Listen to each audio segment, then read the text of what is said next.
América, pelos caminhos da América, Latinoamérica. Bom dia, boa tarde, boa noite para todo mundo que está aí do outro lado, nos acompanhando. Eu sou Reinaldo e nós estamos começando mais um programa com quem estamos juntos. E muito importante agora a gente está falando um pouquinho nesse mês de maio da integração latino-americana. Eu estou aqui com a minha camiseta já especial para esse encontro e eu quero chamar aqui a minha querida companheira, né, para nos acompanhar nesse programa de hoje. Querida Moema, vem para cá, por favor. Bom dia, boa tarde, boa noite. Para mim é uma grande, grande alegria de poder ter trazido aqui esse tema, porque nesse esforço de latino-americanizar o Brasil, né, para começar nós que queremos que as coisas mudem, e então como educadora popular é uma coisa que me interessa bastante, e eu acho que vai ser um programa muito especial, né? Pelo conteúdo e também a pessoa que veio para ser entrevistada. Obrigada. E já para apresentar também o nosso querido professor Fábio Borges, né? Antes de chamar ele, eu quero convidar todo mundo a cantar junto, né? A estar em sintonia com esse hino latino-americano, né? El Pueblo Unido. Vamos juntos acompanhar um pouquinho?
Nós trouxemos esta canção do Chile para lembrar que ali está sendo gestado algo importante para todos os países da América Latina.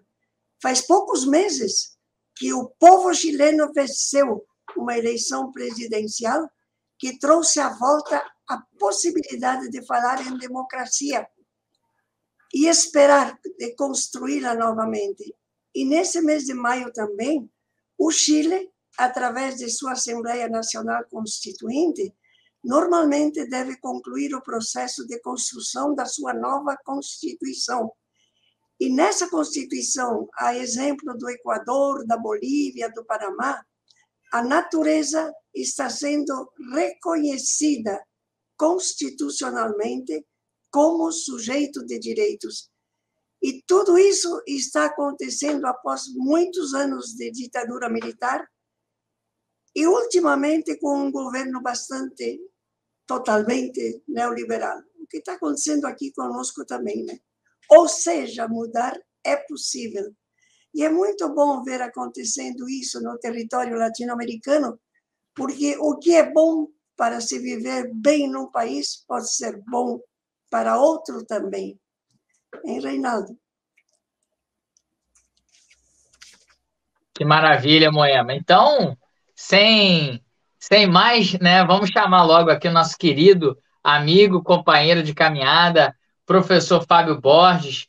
Ele é doutor, professor da Universidade Latino-Americana, a UNILA, né, com sede em Foz do Iguaçu. E ele idealiza um projeto, né, concreto de contribuição para a integração latino-americana. Professor, seja muito bem-vindo, bem chegado, pode se apresentar na nossa roda.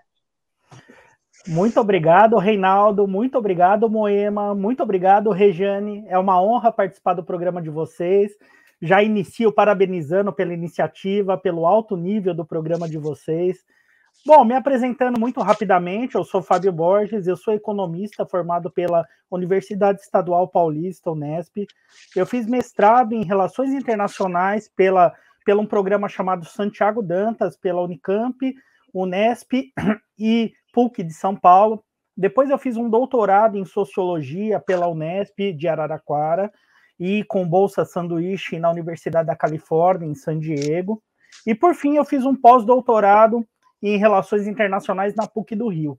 Aqui na Unila, eu estou quase desde o início da Unila, desde 2011. Sou professor de várias carreiras, mas especialmente no curso de Relações Internacionais e Integração. E, nesse momento, eu sou o diretor do Instituto Latino-Americano de Economia, Sociedade e Política. Acho que seria um pouco isso. Então, Fábio, que bom ter você aqui com tanto conhecimento, né, que você tem e, sobretudo, pelo pouco que eu sei, né, que me foi informado, por tanto engajamento da sua parte, né, para que a gente possa pensar juntos, né. No tema de hoje, a integração da América Latina, que para nós é o eixo desse programa, através do qual a gente procura ir se latino-americanizando, porque ainda o Brasil está muito de costas, né, para os demais países da América Latina. E nesse mês de maio, nós estamos vivendo um momento histórico global que nos afeta também enquanto continente, e é muito especial. De um lado, nós vimos acontecer no México, há uma semana atrás, o Fórum Social Mundial que insiste na possibilidade de um outro mundo possível e que se quer marcado pela compreensão, a solidariedade, a paz, a diminuição drástica das desigualdades sociais, e no qual a América Latina teve presença bastante importante, apesar de ter sido no México, né, com não tantas pessoas que puderam ir, mas também foi, como foi híbrido, né, então quem quis pôde aproveitar participando à distância online. Agora, ao lado desta busca, né, de um outro mundo possível, nós estamos podendo visualizar virtualmente, né, a guerra na Ucrânia, durante a qual, além de se chegar até fazer menção de uma terceira guerra mundial, ficam tão evidentes as consequências desse acontecimento também nos nossos países latino-americanos, transcendendo a distância que nos separa da Europa e dos Estados Unidos e que nos obrigam, em nossos países, a tomar muitas novas decisões comerciais de importação e exportação, além de muitas outras. A nossa pergunta para você, Fábio, é, nesse contexto global, quais são as possibilidades e as limitações da integração latino-americana? Por favor. Muito obrigado pela pergunta. Bom, ao longo da história, nós tivemos momentos de maior aproximação e de maior fragmentação do continente. E, em relação ao contexto atual, um contexto de crise internacional em virtude da pandemia, de crise internacional por conta da guerra na Ucrânia, o que fica evidente é que cada vez mais os problemas que nós temos terão que ser pensados localmente, regionalmente. Então, por mais que a gente pense com uma mente muitas vezes colonizada, tentando se aproximar muito da Europa, dos Estados Unidos, ou com uma grande influência asiática, é um mundo que está passando por um período de grande fragmentação, por conta da pandemia, por conta dos conflitos. E na América Latina nós teríamos, ademais de algumas percepções equivocadas, que a prioridade da integração latino-americana para o Brasil e para a América Latina seria demasiadamente ideológica, demasiadamente, digamos assim, idealizada.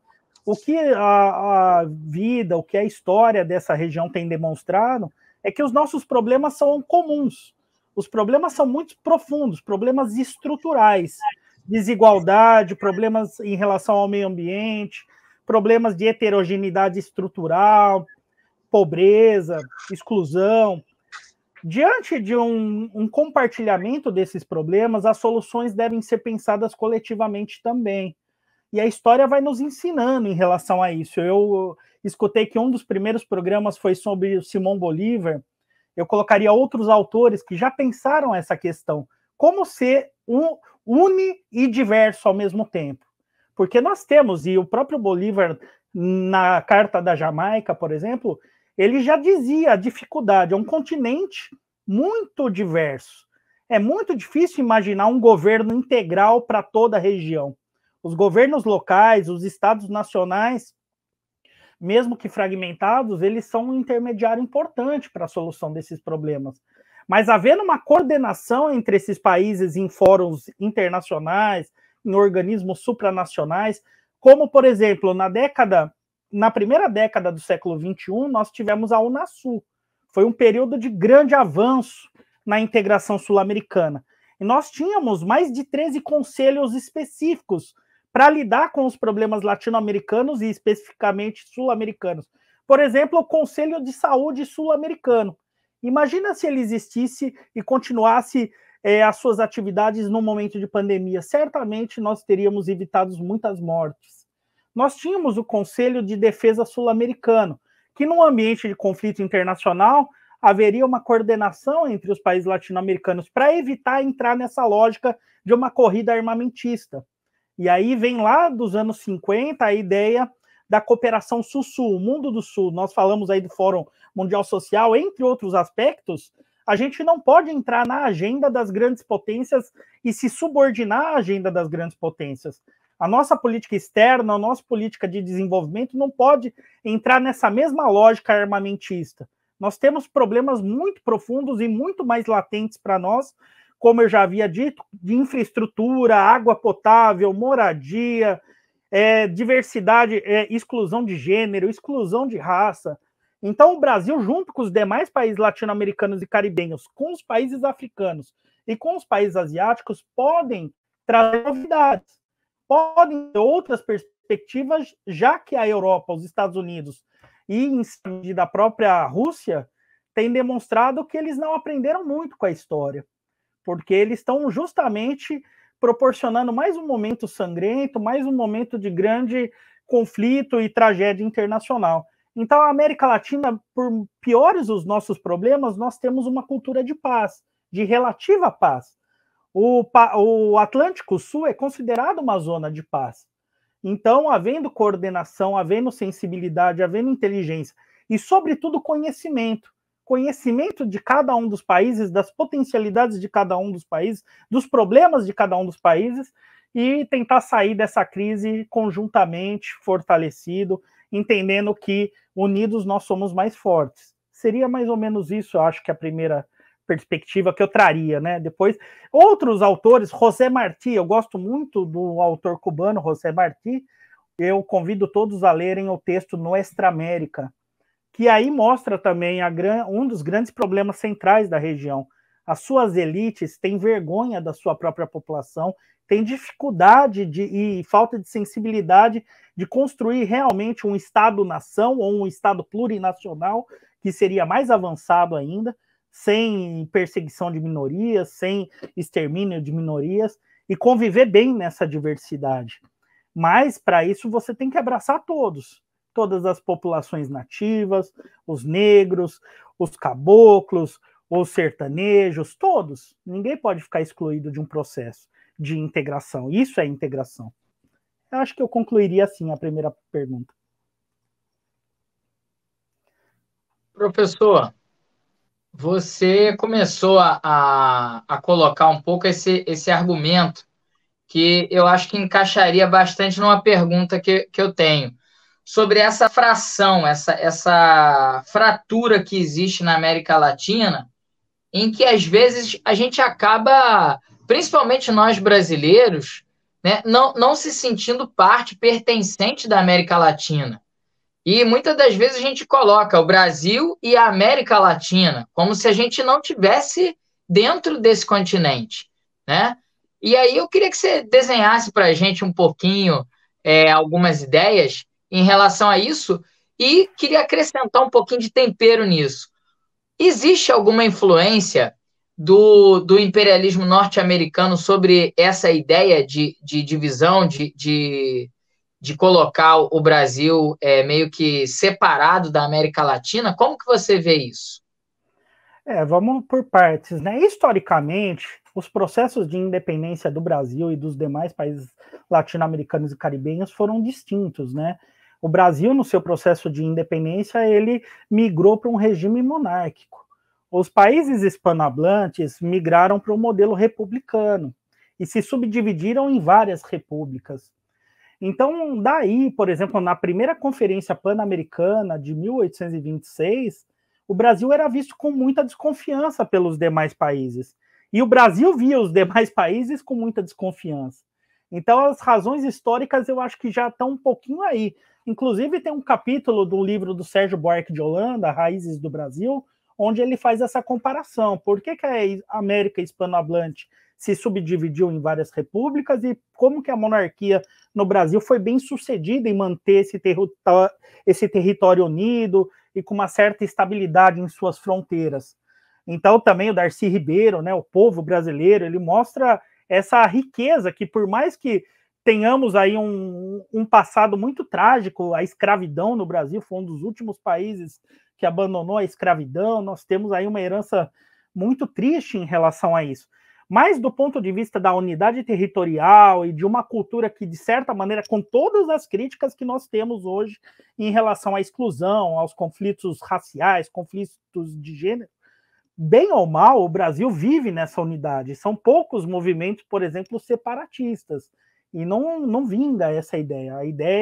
A identidade brasileira, ela é muito forte e muito diversa também, né? Então, parte da explicação estaria nesse elemento histórico. A outra parte da explicação está na colonialidade do saber, na colonialidade do pensamento. O Celso Furtado, um grande autor brasileiro, ele dizia que mais difícil do que um processo de independência econômica, independência política, é um processo de independência mental. E é normalmente o que acontece. Qual que é a visão da elite brasileira sobre os demais países latino-americanos e caribenhos? Uma visão estereotipada, com forte marca de racismo, com forte marca de prepotência. Porque, então, alguns anos atrás, vocês lembram que teve um conflito Brasil e Bolívia por conta da nacionalização do gás, em 2005. O que alguns intelectuais, inclusive professores da USP de Direito, diziam? A Bolívia é insignificante para o Brasil. O Brasil deveria jogar muito duro com a Bolívia. E é de um desconhecimento histórico, de um desconhecimento geopolítico tremendo. A Bolívia é o coração da América do Sul, é o heartland da América do Sul. E culturalmente tem muito a ensinar para os demais países. Por exemplo, algo que a gente quase não estuda, o que seria um Estado plurinacional. É super avançada essa proposta da Bolívia, mas por ser a Bolívia, o Brasil não estuda. Deveria estudar. E os demais países latino-americanos em relação ao Brasil, e a gente vê isso com os alunos da UNILA, eles conhecem poucos autores brasileiros também. Então, há todo um trabalho muito importante de ser feito da gente se conhecer mais e conhecer a história desde o nosso ponto de vista, resgatando nossos autores, a nossa visão, reconstruindo a história nossa, entrevistando pessoas que são marginalizadas na história. A história, muitos livros que são sobre a América Latina são escritos por europeus, são escritos por estadunidenses, que alguns nem colocaram muitos pés na América Latina, não conhecem ela em sua profundidade. Então, o que acontece? Do ponto de vista do Brasil, e é um grande equívoco por parte do Brasil, o Brasil, em algum momento, via os demais países da América Latina e Caribe como países instáveis e pobres, e que só traria dor de cabeça para o Brasil. Mas você vai analisar os dados comerciais, os dados de investimento, para falar da parte econômica, a América Latina é mais importante que os Estados Unidos, é mais importante que a Europa. Por quê? Para a América Latina, a gente vende produtos manufaturados, com uma pauta diversificada, o que gera muito mais emprego no Brasil. Então, não é uma questão puramente ideológica, também tem uma questão prática. E reforçando aquilo que eu falei no início, em um ambiente de pandemia, de conflito internacional, a solução está nos nossos vizinhos. Nós temos muita complementariedade entre nós, mas temos pouco conhecimento e poucas iniciativas nesse sentido. E as iniciativas, elas são muito conjunturais, isso é grave também. A gente não tem estruturas supranacionais, organismos regionais que sobrevivem a muitas mudanças de governo. E sem o Brasil nesse processo, o processo fica muito paralisado ou ele retroage, inclusive. E é o que tem sido a política externa brasileira nesses últimos anos, né? De desconstrução, de destruição dessas iniciativas que eram tão importantes para o Brasil. E não é só uma questão ideológica, que também é importante, está lá na nossa Constituição, inclusive um dos artigos da nossa Constituição é que o Brasil deve promover a integração latino-americana, está ali. Mas, além disso, tem trazido elementos econômicos, geopolíticos e culturais que fortalecem a ideia que os países vizinhos são muito importantes para o Brasil. O Brasil junto com os países vizinhos e os vizinhos com o Brasil, diante de um mundo em crise, em um cenário de grande instabilidade internacional, se a gente se coordena, se a gente nos coordena em nossas ações, certamente a gente diminuirá a nossa vulnerabilidade, os impactos negativos que essas crises internacionais trazem para a nossa região. Eu estava dizendo, para quem tem muita vontade de contribuir, né, de que o Brasil contribua para a integração latino-americana e quebrar com esses preconceitos, né?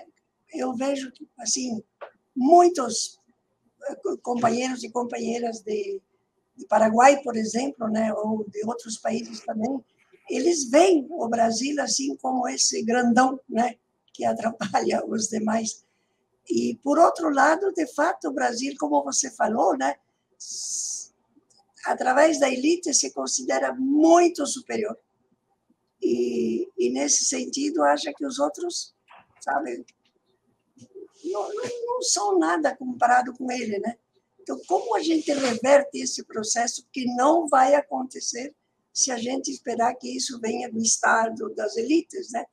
Como você vê que a gente poderia realmente estar pensando nessa questão de como construir essa integração latino-americana, tomando em consideração o que foi o nosso passado, que nos deixou meio que separados, né? Mas também tomando em consideração quantos grupos, movimentos, por exemplo, dos povos originários, o movimento negro, que está se juntando cada vez mais no âmbito do continente, né? Isso que você falou primeiro a respeito da saúde também, quantas iniciativas também, né? Então, o que é que o Brasil pode fazer para fazer parte e não sei se liderar, mas pelo menos fazer parte dessa mudança que fica cada vez mais necessária. E nós não queremos realmente que seja uma integração marcada pela militarização, como aconteceu agora tão escrachadamente, né? Com a questão da OTAN. E são coisas que ficam para a gente realmente ficar pensando como evitar isso a qualquer preço. Alguns autores, em geral, e aqui na UNILA, trabalham o conceito de uma integração contra-hegemônica, que é uma integração que não se pauta apenas pelo Estado e que não se pauta apenas por elementos econômicos e militares. Então, justamente, eu que vivo aqui numa região de fronteira, é muito comum os movimentos sociais fazerem eventos comuns, se organizarem, os sindicatos se organizarem regionalmente, os povos originários se organizarem, porque os guaranis estão nos 3 países. Para eles, essa fronteira é uma violência, foi construída de uma forma artificial. Então, basicamente, é revalorizar as culturas locais, é tentar uma articulação. Hoje as mídias, os meios de comunicação propiciam talvez muito mais acesso a essas informações, a essas culturas muito específicas que nós temos e muito rica que nós temos. Então, a divulgação dessas culturas, dos nossos idiomas, da nossa culinária, da nossa dança, dos nossos programas jornalísticos alternativos. Então, iniciativas como a Telesur, que em algum momento cumpriu esse papel também, de trazer meia hora de programa de cada cultura, de cada um desses países. Porque você ama aquilo que você conhece. É difícil você amar alguma coisa que você não conhece. Então, conhecendo, e se sensibilizando, provavelmente as pessoas começam a se... eu falo muito isso em sala de aula. Às vezes nós temos alunos aqui de 20 países diferentes na mesma sala de aula. Então, tem vários casos específicos que a gente pergunta para os alunos. Então, tem a questão do acesso ao SUS aqui no Brasil, Sistema Único de Saúde. Se você só tivesse aluno brasileiro na sala de aula, provavelmente eles falariam que eles seriam contra que os paraguaios, uruguaios, argentinos utilizassem o sistema de saúde brasileiro. Mas ele está vendo ali o amigo dele, os colegas, pessoas que passam problemas junto. A forma dele ver essa questão muda. Ele vai ficar muito mais sensível em tentar buscar uma cooperação com aquela pessoa que ele convive no dia a dia. Você está numa mesa de negociação em um conflito militar entre Chile e Bolívia, o aluno chileno e boliviano conviveram, comiam junto, iam à festa junto. Eles, numa futura geração de diplomatas que a gente está formando, vão sentar na mesa de negociação com outros olhos.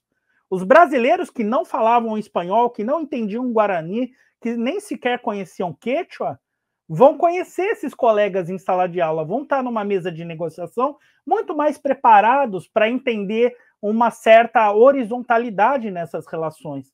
E ser percebido também, porque, obviamente, especialmente no Paraguai, eles veem o Brasil como um país imperialista, eles veem o Brasil como um país que foi trágico na Guerra da Tríplice Aliança, e vê Itaipu ainda como algo injusto para eles, tem toda uma polêmica em torno disso. Mas eles convivendo com os brasileiros e convivendo esse ambiente cultural, também numa mesa de negociação, eles vão ver que os brasileiros têm coisas interessantes a serem oferecidas também, que não o seu próprio interesse. Então é essa convivência, essa articulação de movimentos sociais, da paradiplomacia, de utilização dos canais de comunicação que hoje são mais acessíveis. Não é um trabalho simples, não é de curto prazo, talvez sejam gerações. A gente brinca aqui na UNILA, né? Porque, em tese, um professor da UNILA tem que ser um latino-americanista que conheça muito da América Latina. Mas a gente teve uma formação disciplinar. Poucas pessoas realmente tiveram. No ensino médio no Brasil, quem que estuda incas, astecas e maias? Quantas aulas a gente aprendeu sobre as culturas nativas nossas? Nossa história começa em 1500, 1492, nossas referências são europeias. Até eu indico para todo mundo, né, o Diários de Motocicleta, o livro, o filme do Che Guevara, onde ele questiona isso. A gente estuda muito mais a história da Grécia, história de Roma, do que a nossa própria história, sendo que a história está aí do nosso lado, para entender nossos problemas de forma mais apaixonada. E, obviamente, quem quer conhecer a América Latina tem que ler um livro do Eduardo Galeano, As Veias Abertas da América Latina. Esse é um grande, digamos, um grande trabalho que tenta resumir os 500 anos de exploração que o continente veio vivendo, mas, ao mesmo tempo, é um sopro de esperança. Conhecer essa história pode nos apaixonar por ela, pode fazer com que nos apaixonemos por ela e busquemos genuinamente soluções para esses problemas. Não é uma tarefa fácil, mas conhecendo a nossa história, é muito provável que a gente se apaixone pelas nossas raízes culturais. Professor, queria aproveitar, então, que você colocou para a gente essa questão dos saberes, né, dos povos originários, né, e também a história que está aqui do nosso lado, né, são nossos vizinhos, a história viva do povo, da terra, né, do continente latino-americano está aí, e a gente acaba querendo estudar ou então olhar, se aprofundar em outras questões. Mas queria que você trouxesse para a gente um pouco do que nós podemos aprender, né, um pouco de como que essas experiências, né, dos povos originários e da própria história da América Latina, isso pode contribuir para a gente hoje. E trazer como exemplo exatamente o que você citou na pergunta anterior sobre a questão da Bolívia como um Estado plurinacional. Se pudesse discorrer um pouquinho para a gente sobre isso. Ah, perfeito. É um grande prazer. É toda uma história que precisa ser conhecida, reconstruída. Então, vou voltar ao filme, né? Ao Diários de Motocicleta. Tem uma cena muito interessante nesse filme que mostra um menininho indígena, que é um guia, mostrando a cidade de Cusco. E a parte construída pelos incas era tudo uniforme, tudo muito bem feitinho. E os espanhóis, para mostrarem o domínio naquela cidade, eles construíam uma outra cidade em cima da cidade existente. E tudo mal feito, os muros tudo irregulares. E aí o menininho indígena dizia, olha, isso foi feito pelos incas, essa outra parte foi feita pelos incapazes. E partindo desse pressuposto, tinha outros elementos culturais incríveis ali. Por exemplo, e aí a questão ambiental. Quer aprender com quem mais do que os povos originários as questões ambientais? Sabe quantos tipos de batata se cultivam no Peru? Mais de 4.000 tipos de batata. Quem é que sabe isso? E por que eles faziam isso? Pela questão da segurança alimentar. Então, se você pega a praga isso já é a grande crítica à monocultura, que a gente sabe que teve um impacto muito negativo na região, com a concentração fundiária, com os problemas relacionados a pragas. Os indígenas, eles tinham hábitos higiênicos muito melhores do que os europeus. Temos muito que aprender. Os europeus, até tem um poema do Oswald de Andrade, muito bonito, vocês podem buscar depois, O Erro Português, que justamente, que pena que os espanhóis chegaram aqui debaixo de uma bruta chuva. Se fosse um dia de sol, o índio teria despido o português. Porque ele tem muito mais a ver. A nossa... Depende do lugar, mas a gente não faz sentido usar roupas europeias, algumas tradições europeias num ambiente tropical. E trouxeram pecado, trouxeram outras coisas que para a gente não era assim. Inclusive também outras questões que as populações originárias sabiam bem, muitas delas, conviver com a homossexualidade, por exemplo. Tem muitos casos assim de comunidades indígenas que tratavam isso como uma questão normal, super normal. Tem um filme bonito que também mostra essa resistência chamado Brava Gente Brasileira, que mostra justamente algumas comunidades indígenas, os Kaiowá, no Mato Grosso, que tiveram toda uma estratégia de luta contra o imperialismo português e espanhol, inclusive lembrando muito a estratégia do cavalo de Troia, né? Mas as mulheres foram super importantes, seduzindo os invasores. É uma história verdadeira, elas seduziram os soldados portugueses e depois os indígenas conseguiram, dentro dessa armadilha, derrotá-los. Olha quanta coisa a gente tem para aprender. A agricultura, a arquitetura, o conhecimento de astronomia, a questão do tempo, né? Que o tempo presente, o tempo passado, toda uma teoria sobre o bom viver, o Tecoporá e outras ideias da Pachamama. Então, nossa, tem um mundo para a gente descobrir, mas muito disso não está escrito, muito disso não é publicado. Você tem que conversar com as pessoas, você tem que divulgar o que está sendo feito e não ter prepotência, ter abertura, especialmente os acadêmicos são muito vaidosos. Entrar já desarmado para ter abertura a outros tipos de saberes que não são os saberes cartesianos, positivistas, e entender que as pessoas podem prever quando vai chover ou não, que conversa com os antepassados e tem previsões a partir dessas experiências dos antepassados. Enfim, tem um mundo aí. E, bom, aí você me falou da questão boliviana, que eu acho bem importante. Quem é cientista político, sociólogo, tem que entender como é possível um Estado plurinacional, sendo que o Estado nacional na Europa foi construído a partir da ideia do combate às minorias, da perseguição às minorias, e para uniformizar e para criar um laço de lealdade a partir do nacionalismo. Que, em alguns casos, esse nacionalismo foi exacerbado, gerando nazismo, fascismo. Isso tudo foi uma construção. Tem um livro do Hobsbawm chamado A Invenção das Tradições. Tudo isso foi construído de maneira artificial. Você aprende a ser francês, você aprende a ser inglês, você aprende a ser brasileiro, você aprende a ser paraguaio. Mas você não necessariamente, você já nasce sendo cada um desses. São construções sociais. E você trazer para uma Constituição o respeito à Pachamama, isso está na Constituição. E também a questão de você saber lidar com a plurinacionalidade significa um outro modelo de construção de Estado que respeite as minorias, que dê voz às minorias e que pense uma estrutura, digamos, um desenho institucional que dê conta dessa diversidade. Porque a gente vê nos congressos de cada um dos nossos países quantas mulheres fazem parte do congresso, quantos negros, quantos indígenas. Realmente todos os idiomas estão presentes ali? De que maneira a gente não perpetua um modelo que exclui cada vez mais essas populações esquecidas do nosso continente? Então a Bolívia é um grande exemplo para a gente conhecer, e tem ido bem, até onde eles conseguem, porque obviamente eles têm muitas limitações, era um dos países que foram mais saqueados, um dos países mais pobres da região. Não é fácil seguir adiante com autonomia, com criatividade, mas eles estão tentando. Mas pergunta aqui no Brasil, que cientista político e sociólogo estudam a Bolívia? Para eles é uma questão muito exótica, não precisa.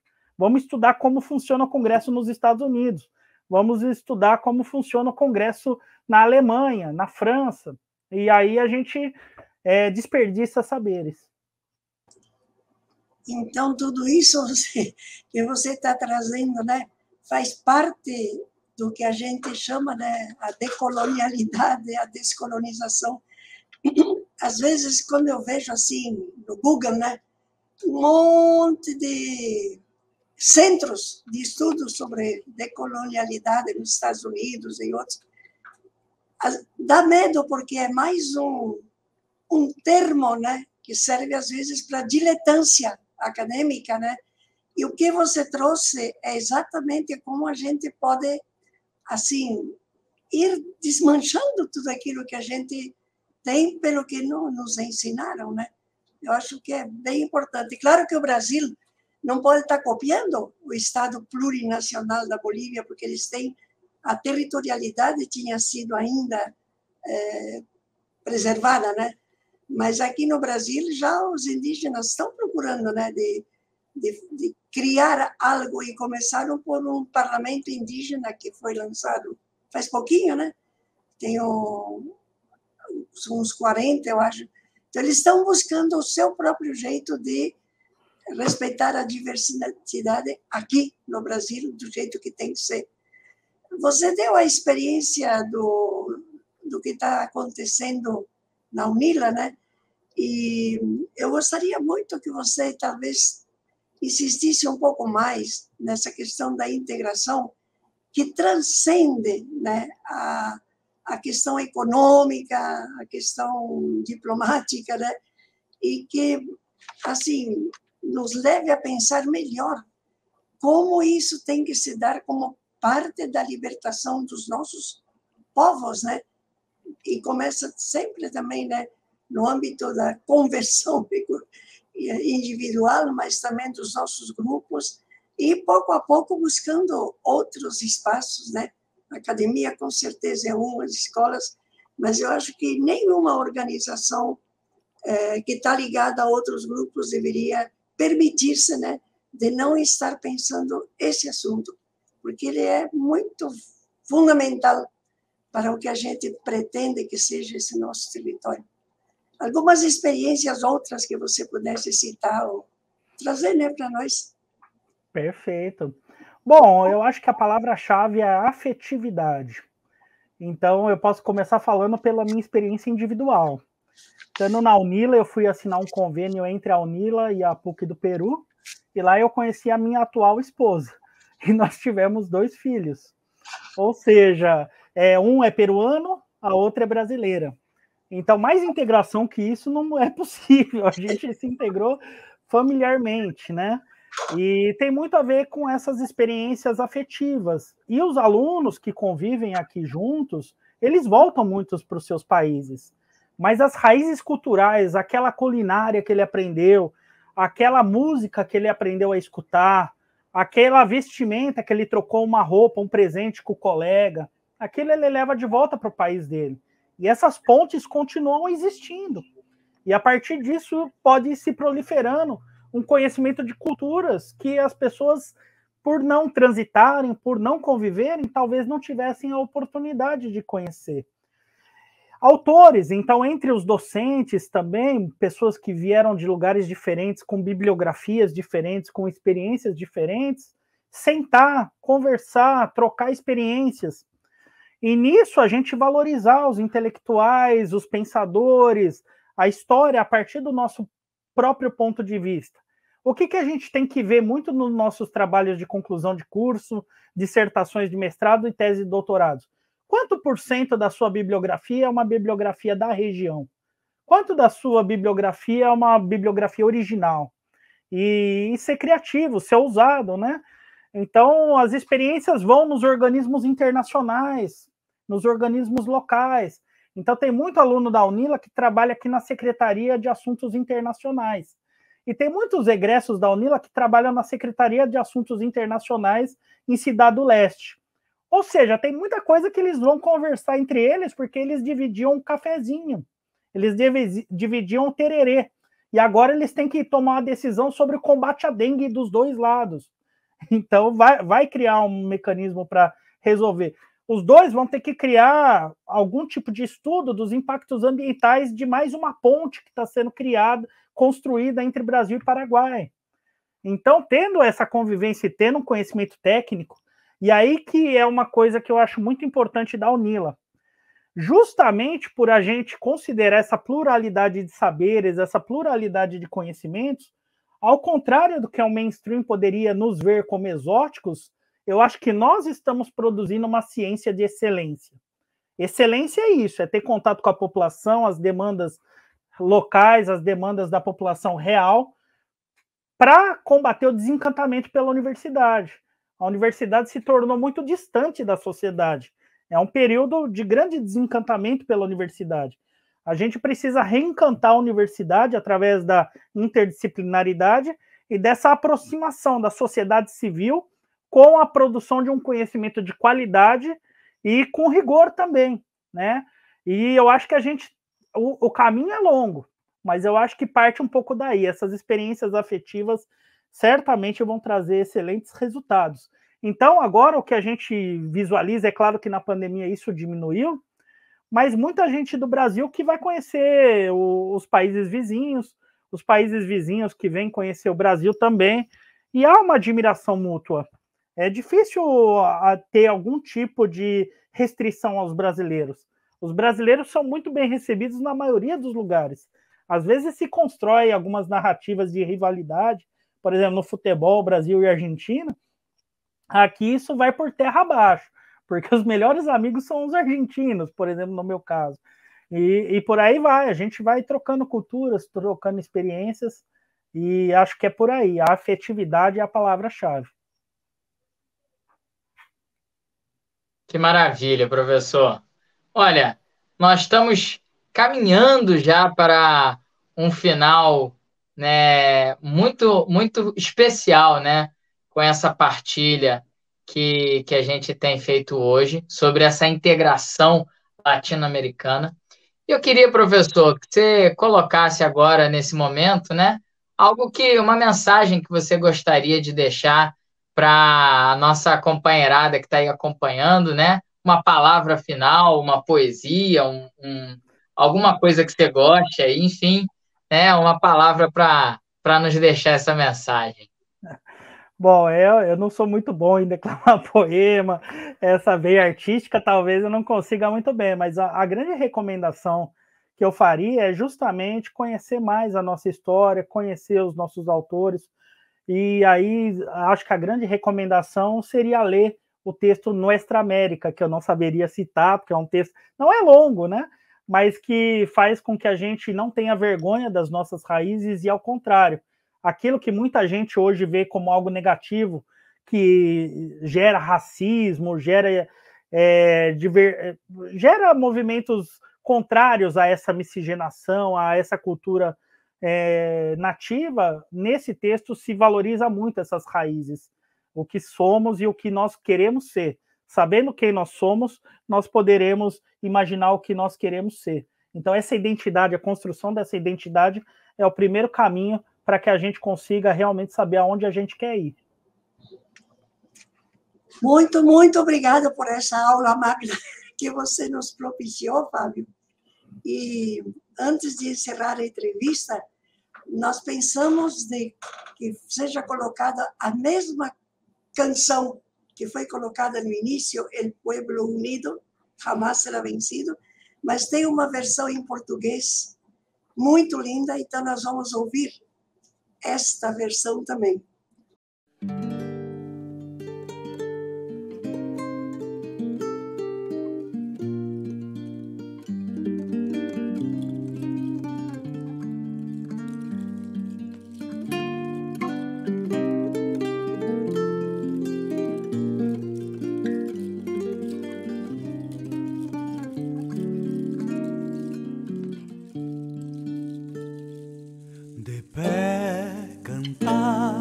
Que vamos triunfar, avancem já bandeiras de unidade, e tu virás marchando junto a mim, e então verás teu canto e tua bandeira florescer à luz de um rubro amanhecer.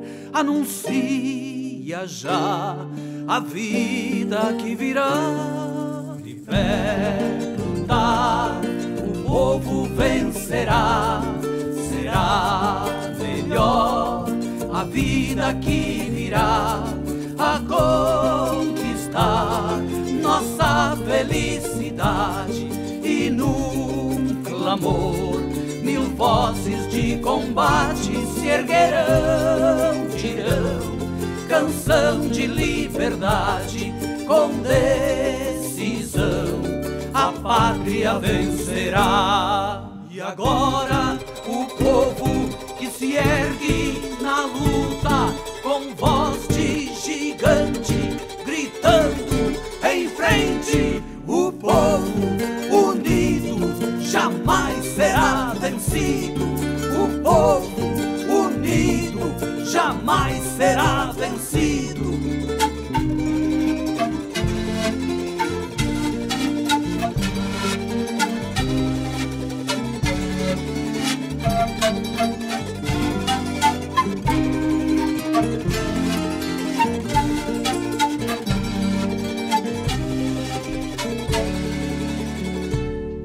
A pátria está forjando a unidade. De norte a sul se mobilizará, desde as florestas, as minas e o sertão, ao campo, ao sul, unidos na luta e no trabalho irão, a pátria cobrirão, sua marcha vai proclamando o porvir. De pé cantar, o povo vencerá. Milhões agora impondo a verdade, de Assunção, ardente batalhão, em suas mãos carregando a justiça e a razão. Mulher, com força e com valor, já estás aqui junto ao trabalhador. E agora o povo que se ergue na luta, com voz de gigante, gritando em frente. O povo unido jamais será vencido. O povo unido jamais será vencido. O povo unido jamais será vencido. O povo unido jamais será vencido. O povo unido jamais será vencido. O povo unido jamais será vencido. O povo unido jamais será vencido. O povo unido jamais será vencido.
Isso, para nós, é um sinal do nosso desejo de integração com diálogos de saberes e de fazeres que nos encaminhem para novos futuros da América Latina. E, para concluir, nós vamos, em seguida, ouvir nosso irmão Marcelo Barros, que vai dar uma mensagem final desse programa, né? Que é da comunidade de Bremen, Marcelo Barros. E, mais uma vez, muito obrigada.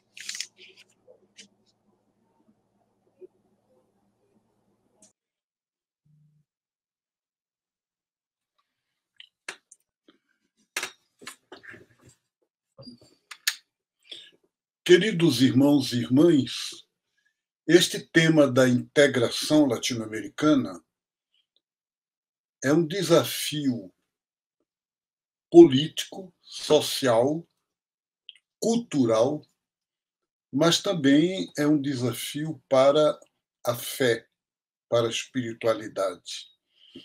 Quando os primeiros cristãos, as primeiras comunidades, quiseram se definir, encontraram um nome grego, que foi o termo católico, que hoje indica uma igreja, a Igreja Católica. Mas naquela época indicava uma dimensão da fé. A nossa fé é católica. Católica quer dizer o quê?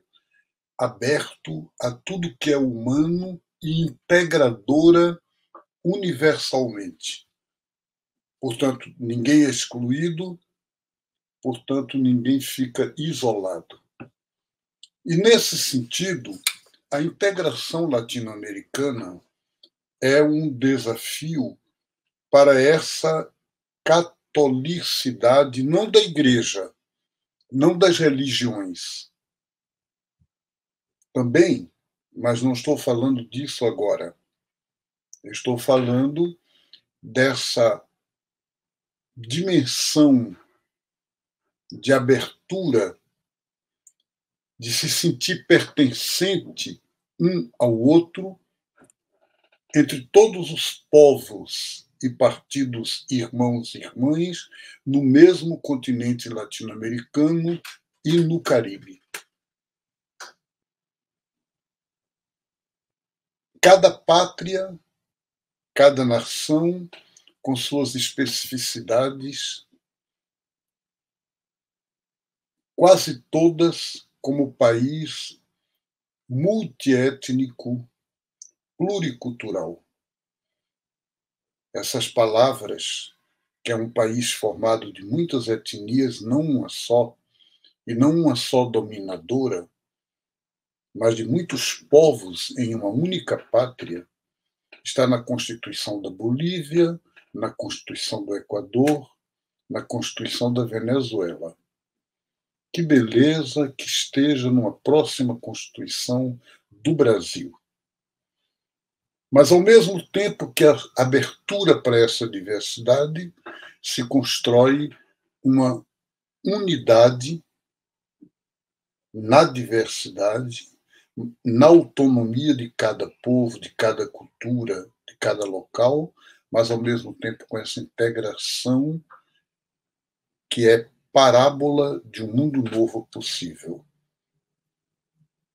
Isso, como eu repito, é um desafio para a cultura, para a política, mas também para uma espiritualidade que é humana, laical,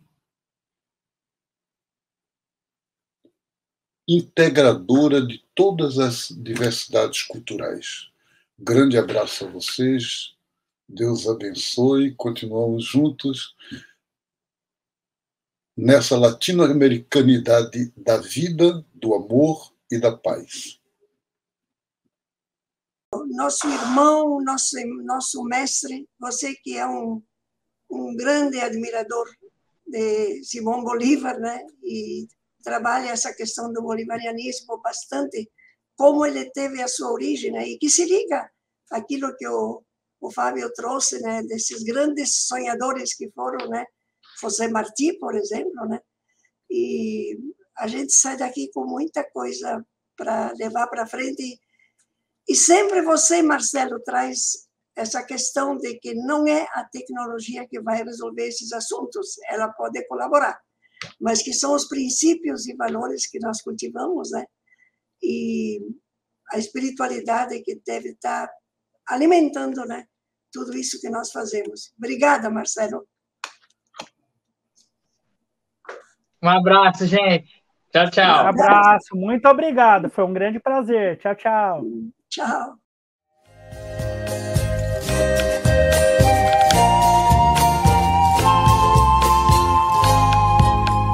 Pelos caminhos da América, pelos caminhos da América, pelos caminhos da América.